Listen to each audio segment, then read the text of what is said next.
Okay, so good afternoon everyone, especially to you Sir Amba, good afternoon. I am Joshua Pimentel Jacobo, and today I'm going to discuss about the Republic Act 6969, the Republic Act 8749, and also the Republic Act 9275. Okay, so let's start with the RA 6969, or also known as the Toxic Substance and Hazardous and Nuclear Waste Control Act of 1990. Okay? So when we say toxic substance, di ba? It refers to substances nga makadaot siya sa tao, di ba? For example, the fertilizers, di ba? Nga gagamiton sa atong mga farmers to para patyon ang sagpot, di ba? Para malaya dali ang sagpot, di ba? Ana ilang gagamiton mo nang ginatawag nga fertilizers, and that is example of mga toxic nga mga substance nga once ma-indigest nimo sa imong lawas, or ma-inhale nimo, or ma-absorb sa imong skin, di ba? Or skin absorption is kuan gid siya, maka-affect gid sa imo or makadaot, di ba? Mag-cause siya og harm sa tao. That is toxic substance. Then when we say hazardous and nuclear waste, the nuclear waste, it is hazardous waste made radioactive by exposure to the radiation. Okay, so this law was enacted to regulate, restrict, or prohibit the importation, manufacture, processing, sale, distribution, use, and disposal of chemical substances and mixtures. Okay, so this law was enacted to regulate. When we say regulate, it is, in other words, to govern or uh, monitor, di ba? Then restrict is kanang murag gipagbawal, di ba? Or prohibit the importation. When we say importation, it is the entry of product or substance in the Philippines, di ba? So when we say importation is murag gikan sa laing nasod bitaw nga gisulod diri sa Pilipinas.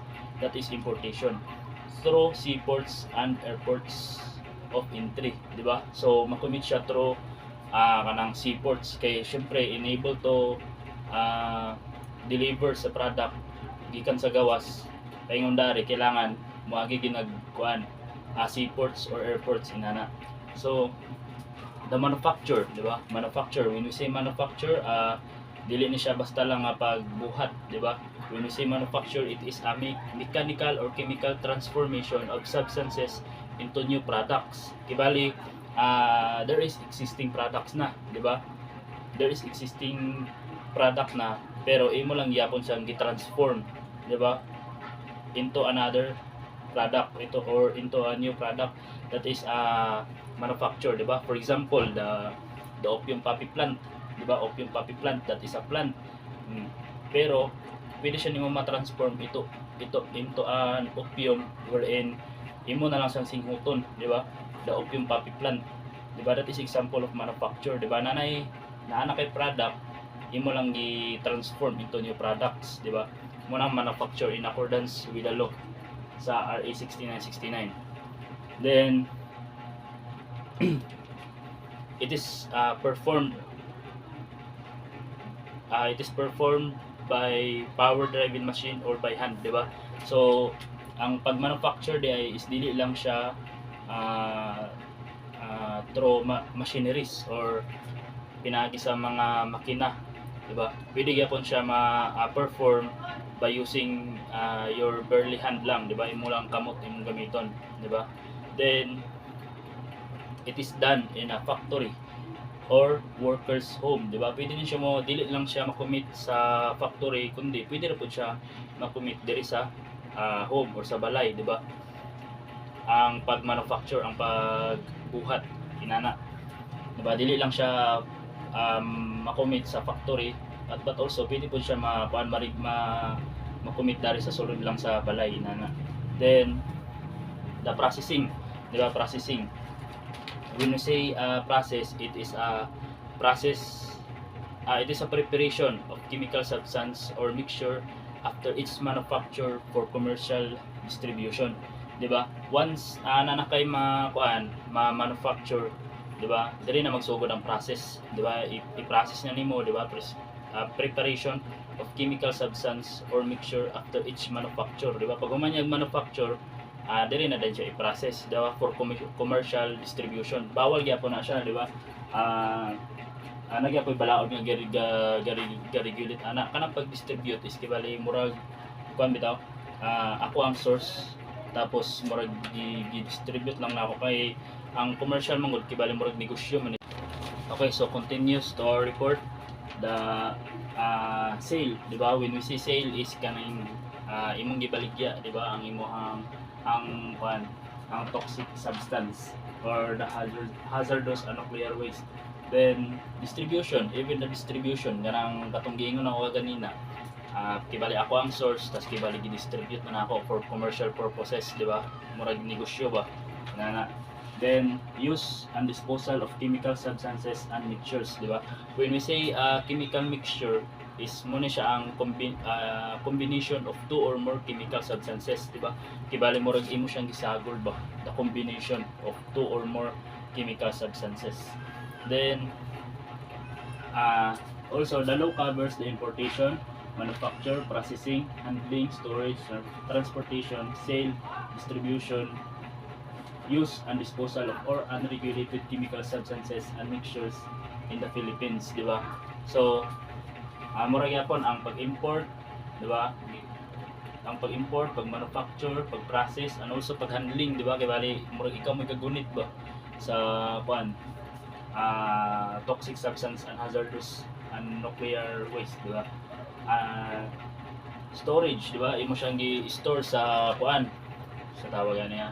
Butang nato, gibutang nimo siya sa imong bodega, di ba? Gi-store nimo sa imong bodega diha sa imong balay, di ba? And the transportation, di ba? Kasi most of the time the violators of transportation is the drivers, di ba? Because sila may ga-drive, di ba? Sila may mo transport sa inani nga mga substances. And the sale, ang pagbaligya, the distribution, use and disposal of unregulated, di ba? When you say unregulated is kibali wala na siya niagi sa according to rule, di ba? Kung saan wala siya niagi sa sakto nga balaod inana manang unregulated. Then including the entry, di ba? Ang entry ang pagsulod even in transit as well as the keeping or storage and disposal of hazardous and nuclear waste into the country for whatever purpose, di ba? So ginabawal gina siya. And so nganong kailangan man, di ba? Nganong kailangan man nato, nganong kailangan man nganay balaod nga regulate sa inani, di ba? Simply because it present an unreasonable risk to our health and it also sa atong environment, di ba? Syempre kung makalanghat ka o kanang nuclear waste, di ba? Or di kaya kanang toxic nga mga substance, di ba? Na indigest nimo, na inhale nimo, di ba? Pwede ito mag-cause og harm sa imo, di ba? Mo nang gikuan nga present sa unreasonable risk sa atong health. That's why nay balaod nga ga-regulate ana. Okay? So let's proceed to the Republic Act 8749 or also known as the Philippine Clean Air Act of 1999. Diba? This law primarily governs and regulates air quality in the Philippines. Diba? The violation of standards of stationary sources and motor vehicles. Diba? The section 45 and 46. Diba? So, what is stationary sources and motor vehicles? The stationary sources, it refers to it is a means of any building, di ba, or a mobile structure, facility, or installation which emits or emit any air pollutant or so for example is ang mga factory, di ba, mga factory nga gakos ya og pollution mo nang giingon nga stationary sources because it refers to the building, ibali kuan siya in infrastructure bitaw nga ga-emit o air pollutant, di ba? When you say air pollutant is mo siya ang mga matter found in the atmosphere, di ba? Mga butang nga ma-found sa atmosphere other than oxygen, nitrogen, uh, water vapor, and carbon dioxide. So wala na siya labot. Ang when you say air pollutant is kaning kwan, smoke, di ba? Dust, soot, kanang murag aso, and cinders and fly ash, di ba? So muna siya ang mga air pollutant nga makadaot sa ato ang air quality diri sa ato ang sa here in the Philippines. Okay, so the RA number Republic Act 8749, it provides for emission and other standards which is stationary sources, diba, such as factories, and mobile sources such as motor vehicles must follow and comply with. It provides for a system of permits, quotas, and also financial liability for environmental rehabilitation. So, when you say mobile sources, di ba, it is a means of any vehicle propelled through combustion of carbon-based or other fuel, di ba? It is also constructed or principally operated for the convenience of person or the transportation of property or goods. So kibali vehicle riya po ni siya ang kaning mobile sources, di ba? Then the motor vehicles, di ba, such as motor vehicles. The motor vehicles are any vehicle propelled by gasoline or diesel, di ba? Dili lang ni siya katong motor lang nga mudag nga kanang pareha na Inmax, mga Aerox, Click, dili lang nana. Yung giingon dari is any vehicle, di ba? Any vehicle, so bisag unsa nga klase sa vehicle basta mo-operate siya through gasolina or diesel. That is motor vehicle, di ba? So the both motor vehicles violation kaning gibali na fines ani kaning penalty once nag-fail ka sa kanang standard, nag-fail ka sa standard sa RE 8749. So in first offense nakay-fine of not exceed 2,000 pesos in the first offense, and the second offense nakay fine not less than 2,000 pesos, not less than. But in the third offense na nakay 1 year suspension of motor vehicle, fine of not less than 4,000, and not exceeding 6,000. So that is the fines o kibali penalty once mag-fail ka sa standard sa Republic Act 8749. And in the violation of stationary sources, kaya ganina man to, violation of motor vehicles man to, dari violation of stationary sources, na-fine nga 100 kay kaning mga stationary sources, mga dinagko na mo siya kay building man siya, building or infrastructure inana. Then mas dako pud ang ilahang multa or ang fine nila once dili sila pasok sa standard sa 87 Republic Act 8749. Then sila fine nga 100,000 pesos for everyday violation until such time the standard is complied with, di ba? And fine shall increase by 10% every 3 years. So increase pagid ang fine or ang multa, di ba, once dili ka pasok sa sa standard sa 8749. So that is the reason why ang ato ang motor vehicles is once mag register ta, parehistro na sa LTO, maagi kita sa emission test, wherein dito i-test ang imong motor vehicle is capable pa ba siya para sa para mudagan or mag-operate sa ato ang mga kalsada, di ba? So tagaan mo na yung document ato kung failed ba or pass ang imong motor vehicle. So that is in sa 8749 under na siya sa kanang iagis sa emission test inana. Then okay, so why there is a law that regulates the air quality here in the Philippines, di ba? Simply because the air pollution is the main cause nganong init na kay diri sa Pilipinas, di ba? Aside sa it can harm us in our health, di ba? It can harm to our harmful siya sa atong health and also sa atong environment. It also harm the nature or the the nature. Nga naman, so in what way nga makaharm siya sa nature?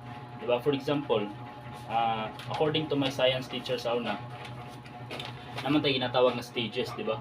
The atmosphere, hemisphere, stratosphere, o sa patong mga klase nga mga sphere, di ba? So nato ginatawag nga ozone layer. Kanang ozone layer, kibali mo na siya ang gasagang sa kainit nga ikan sa adlaw, di ba? Para dili kayo init sa Pilipinas, sa atuang earth, di ba? Para dili kay init, pa na siya tungod na sa ozone layer, di ba? Mo nang reason nga nung dili kayo init. So karon, as we notice, di ba? Ang panahon karon is grabe na kainit, di ba? Sige kibali isa sa environmental changes ba nga init na bitaw kayo, dili na murag dili normal yang kainit.